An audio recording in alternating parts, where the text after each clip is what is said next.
নজর রাখছে এই মুহূর্তে ব্রেকিং নিউজে দেখে বাংলা অনুপ্রবেশ নিয়ে সরব হয়েছেন অমিত শাহ। অনুপ্রবেশ রুখতে কড়া দাওয়াই অমিত শাহ। পাল্টা প্রকাশ্য মঞ্চ থেকে হিংসার উস্কানি দিয়েছেন মমতা বন্দ্যোপাধ্যায়। অনুপ্রবেশকারীদের বাঁচাতে স্বরাষ্ট্রমন্ত্রীকে অপমান করেছেন বাংলার মুখ্যমন্ত্রী। আর মমতা বন্দ্যোপাধ্যায়কে এবার নিশানা করলেন সম্বিত পাত্র। বাংলা অনুপ্রবেশ নিয়ে সরব হয়েছেন অমিত শাহ। আর অনুপ্রবেশ রুখতে করা দাওয়াই যখন দিলেন অমিত শাহ, সেখানে অনুপ্রবেশকারীদেরকে বাঁচাতে স্বরাষ্ট্রমন্ত্রীকে অপমান করেছেন বাংলার মুখ্যমন্ত্রী মমতা ব্যানার্জি। মমতাকে নিশানা করেছেন সম্বিত পাত্র। কি জানিয়েছেন তিনি, শোনাই আপনাদের। घुसपैठियों का नाम इलेक्टोरल रोल में कटता है।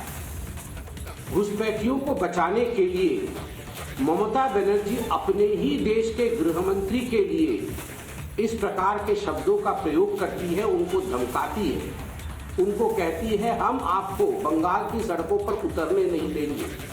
आप सोच के देखिए बंगाल कहाँ जा रहा है। बांग्लादेश से जो लोग घुस रहे हैं, रोहिंग्यानों के लिए आप आधार कार्ड बना रहे हैं, बांग्लादेशियों के लिए आप पलक पावड़े बिछा करके स्वागत कर रही हैं। मैं तो मीडिया में देख रहा था टनल बनाए गए, किस प्रकार से उनको लाया जाए उसके टनल बनाए गए। आप बीएसएफ से भिड़ रही हैं, आप जमीन नहीं दे रही है वहां पर फेंसिंग होने के लिए।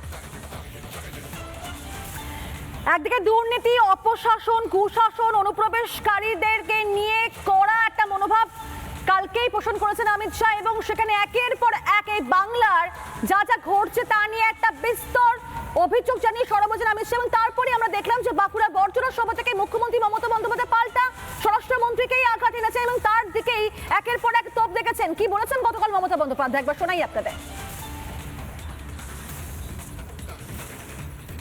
বলছেন মমতা ব্যানার্জি জমি দেয়নি, মমতা ব্যানার্জি জমি না দিলে এই তারকেশ্বর বিষ্ণুপুর লাইন কে করে গেছে?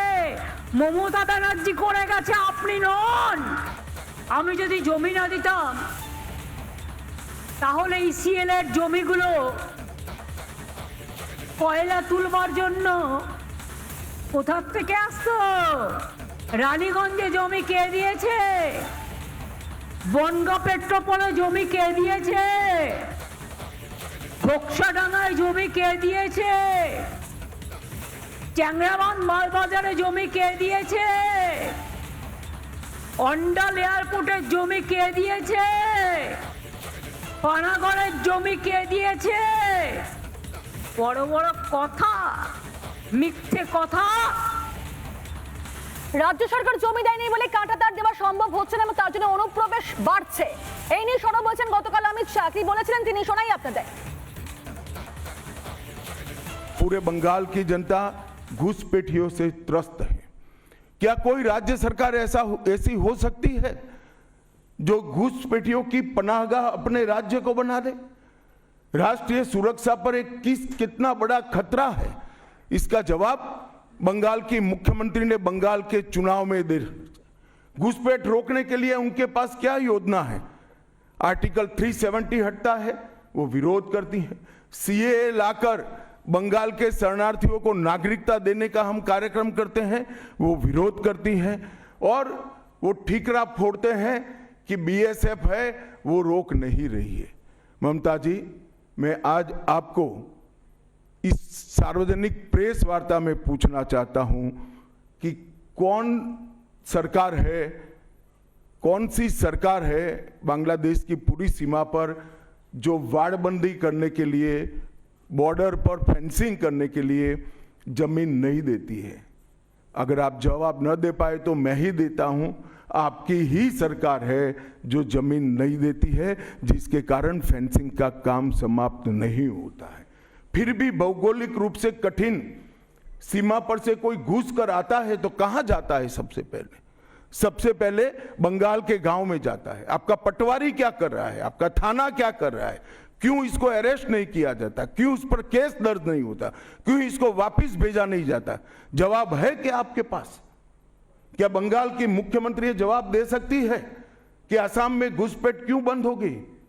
त्रिपुरा में घुसपैठ क्यों बंद हो गई? गुजरात और राजस्थान की बॉर्डर पर घुसपैठ क्यों नहीं होती है? पंजाब की बॉर्डर पर घुसपैठ क्यों नहीं होती है? कश्मीर की बॉर्डर पर घुसपैठ क्यों नहीं होती है? सिर्फ बंगाल में क्यों होती है? क्योंकि आपकी निगहबानी में घुसपैठ कराई जाती है और बंगाल को धीरे धीरे डेमोग्राफी चेंज कर कर आपकी वोट बैंक को पुख्ता करनी चाहती है। मगर ये लंबा नहीं चलेगा। बंगाल की जनता अब जान गई है और इसके खिलाफ लामबंद भी हो रही है। और मुझे मालूम है अगला चुनाव घुसपैठियों को निकालने के मुद्दे पर और घुसपैठ रोकने के मुद्दे पर लड़े जाने वाला है, क्योंकि न केवल ये बंगाल का अब मामला रहा है।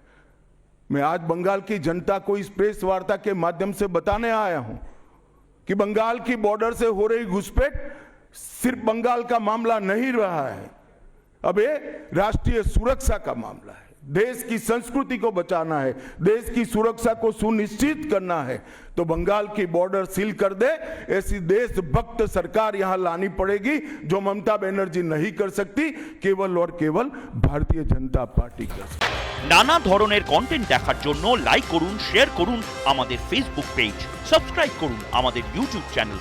পাশাপাশি অন্যান্য ব্রেকিং নিউজের জন্য অবশ্যই চোখ রাখুন রিপাবলিক বাংলায়।